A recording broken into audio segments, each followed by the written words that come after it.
Hello dear friends, welcome है आप सभी का। तो कैसे हैं आप लोग? उम्मीद करता हूं आप लोग ठीक ही होंगे और स्वस्थ होंगे। तो आज के इस वीडियो में पोएट्री सेक्शन का चौथा पोएम जिसका नाम है ओड टू ऑटम का समरी का एक्सप्लेनेशन करेंगे। इसके बाद इस पोएम से रिलेटेड जो भी ऑब्जेक्टिव क्वेश्चन यानी एमसीक्यू बनते हैं उसको हम लोग सॉल्व करेंगे। काफी इंटरेस्टिंग पोएम है ओड टू ऑटम, क्योंकि इस पोएम में हम लोग जान पाते हैं कि एक पोएट जो होता है यानी जो एक कवि होते हैं वो प्रकृति के प्रति, नेचर के प्रति कैसा ख्याल रखते हैं, या फिर प्रकृति जो होता है यानी नेचर के प्रति वो कैसा प्यार जताते हैं। ये सारा चीज हम लोग को इस पोएम के माध्यम से पता चलता है, ओड टू ऑटम के माध्यम से पता चलता है। ठीक है, देखिए लास्ट में आपका समरी दिया गया है, यानी लास्ट में हम लोग क्या करेंगे, इस समरी का एक्सप्लेनेशन करेंगे। और आपको बोर्ड एग्जाम में 5 मार्क्स का समरी पूछा जाता है, यानी सारांश पूछा जाता है। और समरी का एक्सप्लेनेशन आप तभी कर पाएंगे बोर्ड एग्जाम में जब आप पूरा पोएम को अच्छी तरह से समझने का प्रयास करेंगे। ठीक है, तो चलिए स्टार्ट करते हैं। सबसे पहले हमको इसका बायोग्राफी देखना है, यानी इनका लेखक कौन है, राइटर कौन है, और उनके डीओबी क्या है। ठीक है, पोएम का नाम क्या है, ओड टू ऑटम।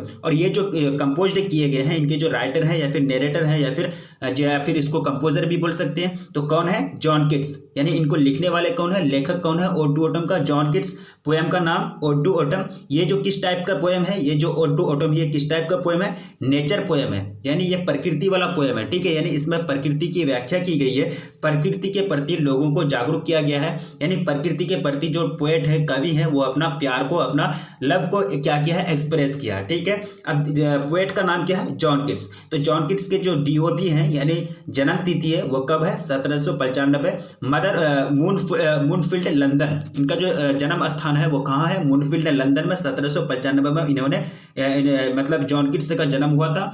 और 1821 में, कब, 1821 में रोम के इटाली में ये क्या किए थे, वहाँ देहांत कर गए थे। ठीक है, तो ये डीओबी और डाइट का जो मतलब डेट होता है, ये चीज आपको याद रखना है, क्योंकि ऑब्जेक्टिव क्वेश्चन यानी एमसीक्यू आपको बोर्ड एग्जाम में पूछे जाते हैं। ठीक है, ये बायोग्राफी होगा। अब देखिए इनका जो डाइट हुआ था, यानी जॉन किट्स से जो मतलब इनका जो देहांत हुआ था ट्यूबरकुलोसिस के कारण, यानी टीबी जिनको बोलते हैं, ट्यूबरकुलोसिस जो हो गया था इनको, और इन्हीं के कारण इनका मतलब देहांत हो गया था जॉन किट्स का। ठीक है, एजुकेशन के बारे में अगर देखा जाए जॉन किट्स का, तो एजुकेशन यानी शिक्षा जो ग्रहण किए थे इन्होंने गायज हॉस्पिटल से। कहां से, गायज हॉस्पिटल से। और जीकेटी स्कूल ऑफ मेडिकल एजुकेशन, यानी जीकेटी स्कूल ऑफ मेडिकल एजुकेशन से इन्होंने क्या किया, शिक्षा ग्रहण किया है और यानी एजुकेशन ग्रहण किया। ठीक है, वेल नोन एज, ये जो है जॉन किट्स साहब को एक रोमांटिक पोएट के नाम से जाने जाते हैं। यानी जॉन किट्स साहब किस प्रकार का पोएट है, रोमांटिक पोएट है। किस प्रकार का पोएट, रोमांटिक पोएट। ये चीज याद रखेंगे, जितना भी चीज आपको यहाँ पॉइंट बाय पॉइंट बताया जा रहा है। स्क्रीनशॉट लेने का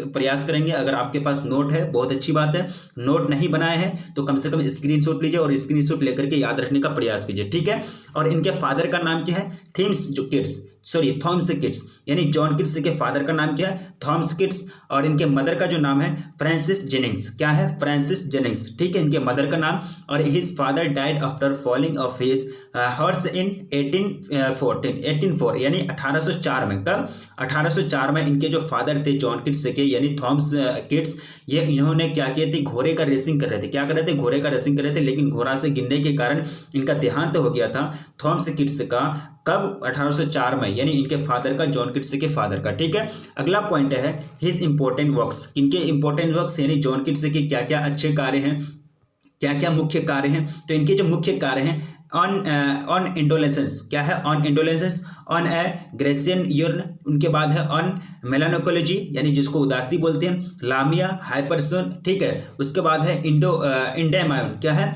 हाइपरियन और इंडीमायोन। ठीक है, इनके क्या है मतलब मेन वर्क्स हैं, यानी इंपॉर्टेंट वर्क्स है ये, मतलब ये क्या की है, राइट की है, इस सब में ये चीज आपको याद रखना है। जॉन किट्स के द्वारा ये सब इंपॉर्टेंट वर्क्स किए गए हैं। ठीक है, अगला पॉइंट है 7वां पॉइंट, टू अ नाइटिंगेल। ये जो टू अ नाइटिंगेल जो लिखा गया किनके द्वारा लिखा गया, जॉन किट्स के द्वारा लिखा गया। टू साइकी, क्या है, टू साइकी जो भी किसके द्वारा लिखे गए हैं, जॉन किट्स के द्वारा लिखे गए हैं। तो ये क्या है, इंपॉर्टेंट वर्क्स है, वर्क्स यानी काम्स है। अब अगला पॉइंट है सम इंपॉर्टेंट नोट्स, यानी जॉन किट्स के बारे में कुछ इंपॉर्टेंट नोट्स है, कुछ इंपॉर्टेंट मतलब पॉइंट है जो आपको याद रखना है। John Keats was one of the greatest of England romantic poets, English romantic poets, यानी जो इंग्लिश के भाषा में यानी इंग्लिश जो लैंग्वेज है इसमें बहुत बड़े एक रोमांटिक पोएट थे। कौन, जॉन किट्स। ठीक है, he studied at clerks school eight England, Enfield. ये जो स्टडी किए थे, ये जो अध्ययन किए थे, कहाँ अध्ययन किए थे, क्लर्क के स्कूल में, कहाँ, इनफील्ड में किए थे। ठीक है, अगला पॉइंट है John Keats was deeply interested in cricket and boxing. तो आपको बोर्ड एग्जाम में पूछे जाएंगे कि जॉन किट्स जो है किसमें इंटरेस्टेड रखते थे, क्रिकेट और बॉक्सिंग खेलने में, क्रिकेट खेलने में और बॉक्सिंग खेलने में जॉन किट्स जो है काफी इंटरेस्टेड थे, मतलब ये खेल को ज्यादा पसंद करते थे, यही खेल वो खेलते थे। ठीक है, अगला पॉइंट है Keats was a various reader. क्या करेंगे, sorry voracious reader, voracious reader यानी गहनता से अध्ययन करने वाला। वर्सियस रीडर का मतलब होता है पूरा डीपली के साथ, ऐसा नहीं कि ऊपर ऊपर पढ़ते चले गए, बुक खोल के रख दिए पूरा ऊपर ऊपर पढ़ते चले गए, नहीं, एक एक पॉइंट को उन्होंने अध्ययन किया। यानी जो वर्सियस रीडर जो होता है वो क्या होता है, गहनता से अध्ययन करने वाला होता है। ठीक है, John Keats was a voracious reader of Greek mythology. क्या है, ग्रीक मैथोलॉजी यानी ग्रीक भाषा में जो मैथोलॉजी है यानी पौराणिक जो कथा है उनको अच्छी तरह से पूरा डीपली के साथ वो अध्ययन करते थे। कौन, जॉन किट्स। ठीक है, अगला पॉइंट है Keats died of tuberculosis in 18 and 21 at the age of 26। अब देखिए 26 यानी 26 साल का उम्र में उन्हें वो मतलब उनका देहांत हो गया था जॉन किट्स का, यानी जॉन किट्स का जो मृत्यु हुआ था कब हुआ था, 26 साल का उम्र में 1821 में।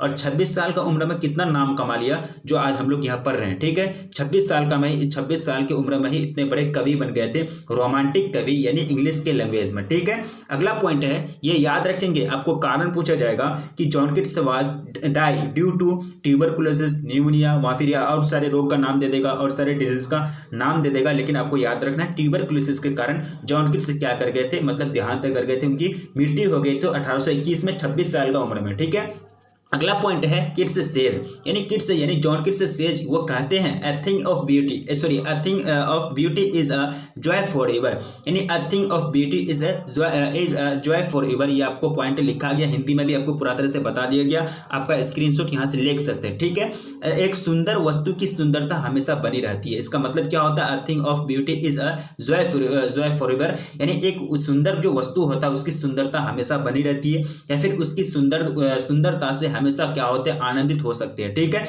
यानी एक सुंदर वस्तु की बात की जाती है, क्योंकि ये जो मतलब आपको पहले ही बता दिया गया कि ओड टू ऑटम जो है ये प्रकृति से रिलेटेड है, और प्रकृति में तो सुंदरता है ना, प्रकृति में क्या है, सुंदरता ही सुंदरता है। अब अगला पॉइंट कह रहा है कि kids says beauty is truth beauty. क्या करें, ब्यूटी इज ट्रूथ, ब्यूटी जो है जो सुंदरता है वही क्या है, सच्चाई है, और सच्चाई ही क्या है, सुंदरता है। सच्चाई क्या है, सुंदरता है, और सच्चाई या ब्यूटी क्या है, सच्चाई है, और सच्चाई ही क्या है, सुंदरता है। ठीक है, ये किनके द्वारा कहे जा रहे हैं, जॉन किट्स के द्वारा कहे जा रहे हैं। ये इंपॉर्टेंट लाइन है, ये आप लाइन याद रखने की कोशिश करेंगे। ठीक है, अगला पॉइंट है ऑटोमन इज द सीजन। क्या करा है, autumn is the season of mist, यानी कोहरा, मिस्ट का मतलब क्यों होता है, कोहरा, एंड मेलो फ्रूटफुलनेस यानी मधुर फल पकने वाला। यानी ऑटोमन जो मौसम है ये कैसा मौसम है, कोहरा का मौसम है, और इस मौसम में जो फल होते हैं फल पकने लगते हैं, यानी जो कच्चे फल होते हैं वो क्या होने लगते हैं, पकने लगते हैं, और मतलब वो पक करके क्या हो जाते हैं, तैयार हो जाते हैं। कौन सा सीजन में, ऑटोमन सीजन में, यानी पतझड़ का मौसम में। ठीक है, अगला पॉइंट है autumn is a close bosom friend of maturing sun, यानी परिपक्व सूरज का। यानी ऑटोमन जो पतझड़ जो मतलब मौसम है ये मतलब काफी करीबी दोस्ती बताई गई है, यानी करीबी दोस्त। बोसम फ्रेंड का मतलब होता है करीबी दोस्त, यानी ऑटोम को मैच्योरिंग सन का करीबी दोस्त बताया है। कौन, यानी जॉन किट्स से कहते हैं कि जो मैच्योरिंग सन होता है, परिपक्व सूरज जो होता है, परिपक्व सूरज कब हो जाता है, 12 बजे, ठीक 12 बजे दिन को परिपक्व हो जाता है सूरज, यानी पूरा गर्म हो जाता है। क्या हो जाता है, पूरा गर्म हो जाता है, उसी को क्या कहेंगे, परिपक्व सूरज कहेंगे। तो वो सूरज जो होता है और ये जो ऑटोमन यानी पतझड़ होता है, ये दोनों के बीच काफी दोस्ती होती है। ठीक है, कौन कह रहे हैं, जॉन किट्स कह रहे हैं। ठीक है, अगला पॉइंट हम समझेंगे, John Keats was a great lover of nature. इसी से पता चलता है ना, मैंने आपको पहले ही बता दिया कि एक पोएट प्रकृति के प्रति क्या रवैया रखता है, इससे हमको इस पोएम के माध्यम से पता चलता है। यहाँ क्या करा ये point, John Keats was great lover of nature, यानी जो प्रकृति होती है उससे मतलब ज्यादा प्यार करते थे, उनके प्रति ज्यादा मतलब एक्टिव रहते थे जॉन किट्स। ठीक है, अगला पॉइंट पढ़ेंगे, Ottoman starts with the departure of summer season, यानी जो समर सीजन होता है, जो गर्मी का मौसम होता है ना, इसी का मतलब आगमन के प्रस्थान के साथ, मतलब जैसे ही गर्मी का मौसम जाता है तभी मतलब पतझड़ शुरू हो जाता है, यानी ऑटोमन स्टार्ट हो जाता है। ठीक है, यानी Ottoman start with departure of summer season. ठीक है, अगला पॉइंट है हिज पोएम इंडोमेन। क्या करें, इंडोमेन वाज एप्रिकेटेड बाय वर्ड्सवर्थ। ठीक है, यानी 1888 ये कह रहे हैं कि हिज पोएम, जो उनके कवि, ये जो कविता है यानी जॉन किट्स के जो कविता है इंडिमाइन वाज एप्रिक्रिएटेड बाय वर्डवर्थ, पब्लिश्ड इन 1880 यानी 1880, ठीक है, यानी 1818 में जो पब्लिश हुए थे उन्हीं के मतलब उसमें डिस्क्राइब किया गया है इनके मतलब कविता के बारे में, जो कवि मतलब हैं जो ये जॉन किट्स के कविता के बारे में, ठीक है। John Keats was a surgeon, यानी वो जॉन किट्स क्या थे, एक सर्जन भी थे, क्या थे, एक सर्जन भी थे। अगला पॉइंट हम पढ़ेंगे, his first poem lines in imitation of Spencer, lines in imitation of Spencer was published इन 1814, यानी 1814 में ये मतलब प्रकाशित हुए थे। जॉन किट्स का पहला कविता जिनका नाम क्या है, lines in imitation of Spencer, ये चीज आपको याद रखना, ये पॉइंट आपको याद रखना, ठीक है। अगला पॉइंट है his first volume of poetry, ये जो पहला कलेक्शन है यानी पहला जो समूह या फिर पहला जो संग्रह है, कविता का संग्रह, किसका, जॉन किट्स का, entitled poems was published in 18 and 17, यानी 1817 में इनके जो मतलब पहला वॉल्यूम है, कविता का पहला जो संग्रह है जॉन किट्स का, वो कब मतलब पब्लिश हुए थे, कब छपे थे, 1817 में, कब 1817 में छपे थे, ठीक है। अगला पॉइंट है स्वेल द गॉड, यानी कद्दू को फुला देना, स्वेल द गॉड मतलब क्या होता है, कद्दू को फुला देना।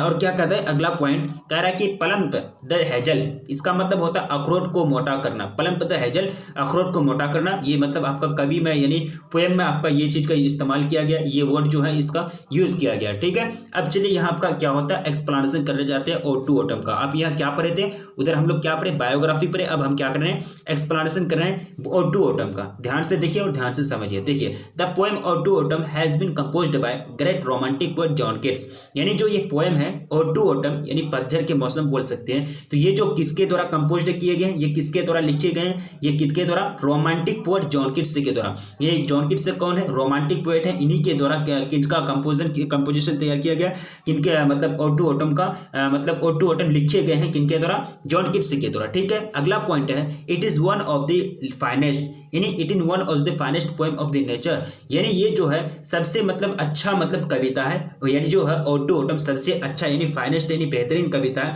नेचर का, यानी प्रकृति के प्रति तो बहुत सारे कविता लिखे गए, बहुत सारे पोएम्स लिखे गए, लेकिन उनमें से फाइनेस्ट है यानी बेहतरीन है ये कविता ओटू ओटम, ठीक है। He is regarded as a great natural poet of his time, यानी कहने की ये लाइन ये हमको कह रहे हैं कि जॉन किट्स जो थे वो अपने टाइम में, ऑफ हिज टाइम, वो अपने टाइम में प्रकृति कवि, नेचुरल पोएट यानी नेचुरल पोएट यानी प्रकृति कवि के रूप में, बहुत बड़े कवि के रूप में जाने जाते थे, यानी प्रकृति के रूप में, यानी सॉरी प्रकृति में वो बहुत बड़े कवि के रूप में जाने जाते थे, यानी प्रकृति के प्रति ज्यादा से ज्यादा वो क्या लिखते थे, कविता लिखते थे, पोएम लिखते थे अपने जमाने में, अपने टाइम में, ठीक है। अब अगला पॉइंट है इन दिस पोएम, यानी ये पोएम में यानी ओटू ओटम में the poet describes the beauty and characteristic of Ottoman season, कहने का मतलब ये कि इस पोएम में, इस कविता में ओटू ओटम में जो जॉन किट्स हैं ये डिस्क्राइब करते हैं, ये एक्सप्रेस करते हैं ब्यूटी और कैरेक्टरिस्टिक्स यानी सुंदरता और विशेषता को, किसकी सुंदरता और किसकी विशेषता को, ऑटोमन की यानी पतझड़ की सुंदरता और विशेषता को डिस्क्राइब करते हैं, व्यक्त करते हैं इस मतलब इस पोएम में ओटू ओटम में, कौन, John Keats. In this season new leaves and fruits grow on the tree, कहने का मतलब ये कि ये जो मौसम होता है इन दिस सीजन, मतलब ये जो पतझड़ का मौसम होता है, इसी मौसम में न्यू लीव्स यानी नए पत्ते और फ्रूट्स जो होते हैं, जो फल होते हैं, वो वृद्धि करते हैं किसमें, ट्री में यानी पेड़ पौधे में बढ़ते हैं, वृद्धि करते हैं, ठीक है। कौन मौसम में, पतझड़ का मौसम में, ओटू ओटम का मौसम में, ठीक है। There is neither heat of summer nor bitterly cold of winter, कहने का मतलब ये कि ये जो होता है ये not nature looks very beautiful, ये अगला पॉइंट है। देयर इज क्या करा, there is neither heat of summer nor bitterly cold of winter, यह आपको हिंदी में पूरा तरह से बता दिया गया है। पतझड़ में ना ही मतलब गर्माहट की एहसास होती है और ना ही शरद की एहसास होती है, ठीक है। यानी पतझड़ के मौसम में कुछ मतलब ना ही गर्मी का पता चलता है, ना ही मतलब ठंड का पता चलता है, ये लाइन हमको यही चीज बताने की कोशिश कर रही है, ठीक है। नेचर लुक्स वेरी ब्यूटीफुल, यानी नेचर जो है, प्रकृति जो है वो मतलब काफी सुंदर दिखती है, काफी मतलब सुंदर दिखती है, very beautiful, looks very beautiful, ठीक है। Everywhere birds begin to sing swell, क्या कर रहा है, sing sweet song at the advent of season, ठीक है, यानी आगमन, जब भी ये मौसम आने लगती है, जब भी मतलब पतझड़ मौसम आने लगती है तो हर जगह यानी एवरीवेयर, हर जगह जो पक्षी होते हैं वो चहचहाने लगते हैं, यानी मीठा सॉन्ग जो होता है, यानी मीठा गीत जो होता है वो गाने लगते हैं, जैसे कि कोयल गाते हैं। तो ठीक है, यानी पतझड़ का मौसम आते आते मतलब पक्षी चहचहाने लगते हैं, तरह तरह के गीत गाने लगते हैं। ठीक है, ये कौन कह रहे हैं? जॉन किट्स साहब जो है, यानी जो पोएट साहब है वो कह रहे हैं। ठीक है, पीपुल लुक्स हैप्पी, इस मौसम में ये जॉन किट्स कह रहे हैं कि पतझड़ के मौसम में, ऑटोमन के मौसम में जो लोग होते हैं वो काफी खुश दिखते हैं, यानी हैप्पी होते हैं, खुश रहते हैं। ठीक है, they do their work easily during this work season, यानी जो सीजन होता है, ये जो ऑटोमन का सीजन होता है, ये लोग अपना काम को इजीली करते हैं, आसानी से करते हैं, कोई दिक्कत नहीं होती, कोई परेशानी नहीं होती है। ठीक है, people looks smart and healthy, people जो होते हैं, जो लोग होते हैं वो क्या होते हैं? स्मार्ट दिखते हैं और स्वस्थ दिखते हैं, यानी हेल्दी दिखते हैं। ठीक है, कौन सा मौसम में?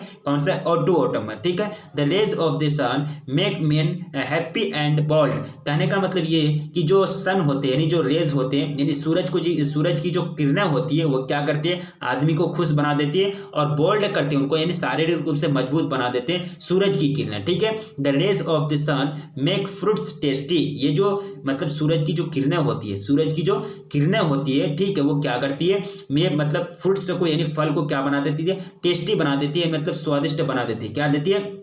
यानी पूरा मीठा बना देता फल को, यानी फल जो ट्रीज पर, यानी जो पेड़ पौधे पर फल होते, कच्चे फल, उनको मीठा बना देता। ठीक है, calm and cool remain everywhere, यानी जो शांति और जो होता है, शांति होता है जिसको अच्छी शांति बोलते हैं, वो हमेशा जो शांति हर जगह बने हुए रहता है, यानी काल्म एंड कूल, यानी ठंड और शांति वो हमेशा और हर जगह रिमेन रहता, मतलब बने हुए रहता है, एवरीवेयर यानी हर जगह। ठीक है, दस यानी अतः हम कह सकते हैं वी कैन से दैट, हम कह सकते हैं the poet is a lover of nature, यानी जो कवि है, ये जो जॉन किट्स है, ये प्रकृति का बहुत ही मतलब प्यार करने वाले हैं, प्रकृति से बहुत ही प्यारा मतलब अच्छे तरह से पेश आते हैं, प्रकृति के प्रति काफी मतलब अपना प्यार को जाहिर करते हैं। यानी पोएट क्या है? मतलब नेचर का लवर है। किसका लवर है? नेचर का लवर है। वो डिस्क्राइब्स जो व्याख्या करते हैं, जो व्यक्त करते हैं, Ottoman in a series of memorable picture, यानी यादगार तस्वीर की सिलसिला के रूप में वो क्या करते हैं? डिस्क्राइब करते हैं। जैसे कि हम लोग कहीं जाते हैं कोई पार्टी वगैरह में, तो हम लोग को कोई पिक्चर अगर खींच ले तो वो याद रहता है, यानी यादगार तस्वीर बन जाता है। तो इनके लिए भी जो है ऑटोमन जो है, यानी जॉन किट्स के लिए ऑटोमन क्या है? एक यादगार तस्वीर है, जो मतलब यादगार तस्वीर का सिलसिला है, जो क्या करते हैं? वो डिस्क्राइब करते हैं, यानी व्याख्या करते हैं। ठीक है, तो आपका जो है पोएट्री का पूरा सेक्शन जो समरी है पूरा एंड हो गया। तो लास्ट में क्या लिखा हुआ? Please like share and subscribe. अगर अभी तक वीडियो को लाइक नहीं किया तो प्लीज वीडियो को लाइक कर दीजिए और शेयर कर दीजिए अपने दोस्तों में। चैनल पर पहली बार विजिट करें तो प्लीज चैनल को सब्सक्राइब कर लीजिए। ठीक है, तो काफी इंटरेस्टिंग है। देखिए, हम काफी ज्यादा समय लिए हैं इनको समरी को समझाने में, एक चीज को ज्यादा नहीं, 2 बार 3 बार दोहराए हैं एक लाइन को। ठीक है, तो सारा चीज आपको समझ में आ गया होगा और इसी तरह से आपको याद रखना सारा चीज, जो चीज इंपॉर्टेंट बनते हैं वो सारा चीज आपको एक ही पैराग्राफ में बता दिया गया, एक ही वीडियो में बता दिया गया। चौथा पोएम यानी ओड टू ऑटम का। ठीक है, तो काफी इंटरेस्टिंग पोएम है और इसी तरह से पढ़ते रहिए, आपको नोटिफिकेशन मिलता रहेगा। ठीक है, और नोटिफिकेशन मिलता है, जो भी नोटिफिकेशन मिलता है आपको यूट्यूब का माध्यम से, यानी इस चैनल का माध्यम से सारा चीज को कवर कीजिए। 7 बजे आपका लाइव क्लास होता है शाम को। ठीक है, उसके बाद 8:30 बजे और 9 बजे जो होता है वो लाइव क्लास चलता है आपका शाम को। तो लाइव क्लास में जुड़ने का प्रयास कीजिए। ठीक है, तो रखिए अपना ख्याल, मिलेंगे फिर नेक्स्ट वीडियो में, तब तक के लिए जय हिंद।